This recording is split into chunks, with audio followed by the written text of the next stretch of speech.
first, we have to understand how the magnetic field actually works. Right now, about 3,000 kilometers beneath your feet, a chaotic ocean of liquid iron and nickel churns at thousands of degrees. This is where Earth's geodynamo comes to life. As it escapes from the solid inner core, it creates massive convection currents in this molten metal. Combine that churning motion with the Coriolis effects from the Earth's rotation, and you get a colossal self-sustaining electrical generator that generates Earth's magnetic field, which pushes out into space and carves a protective cavity in the solar wind, aka the magnetosphere. And this shields us from much of the harmful charged particles streaming through space. But fluid dynamics are inherently chaotic. These enormous currents can become unstable, reorganize, and even reverse direction. When they do, Earth's magnetic north and south poles eventually swap places. Exactly why reversals begin is still one of geophysics' biggest mysteries. But then, how do we actually know this happened in the past? The proof is locked away in a giant planetary tape recorder, the ocean floor. You see, when underwater volcanoes erupt, they spew out molten lava rich in iron minerals. While this lava is still liquid, those tiny iron particles act like miniature compass needles, aligning themselves with Earth's magnetic field at that exact moment. As the lava cools and solidifies into volcanic rock, that alignment is frozen in time forever. By mapping the seafloor out from mid-ocean ridges, scientists discovered a striking pattern of alternating magnetic stripes, like a barcode printed across the ocean floor. One stripe points north, the next points south. Sometimes reversals occur only a couple 100,000 years apart. Other times, the magnetic field remains stable for tens of millions of years.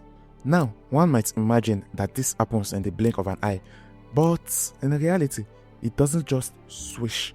It actually degrades before doing this. Paleomagnetic evidence suggests that the field could weaken to around 10 to 20% of its present strength before recovering. Furthermore, instead of a clean bar magnet with two distinct poles, the field lines turn into a messy web, causing temporary mini-poles to pop up all over the globe simultaneously.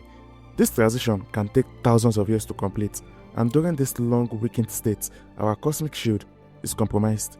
With a weaker magnetosphere, more charged particles from the solar wind, along with high-energy cosmic rays, can penetrate Earth's magnetic defenses and reach the upper atmosphere. This ionizing radiation would supercharge the sky, causing brilliant auroras to dance near the equator instead of just the poles. The atmosphere itself would have to absorb the brunt of the radiation, altering its chemistry and slightly thinning the ozone layer. So, does this mean the apocalypse? Well, no. Most past reversals show no correlation with mass extinctions. One notable weakening, known as the Lasham excursion about 41,000 years ago, coincided with increased radiation reaching Earth.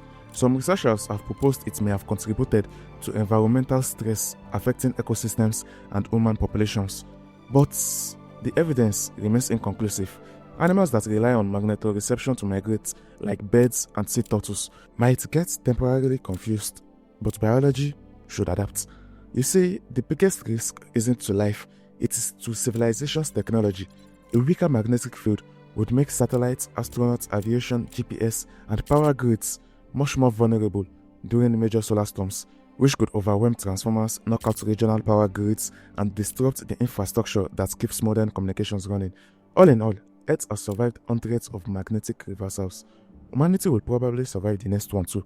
But if a major solar storm arrives at just the wrong moment, civilization's biggest crisis might be remembering how to function without GPS. You may even have to get an actual physical book. Nonetheless, stay positive out there, and I'll catch you in the next one.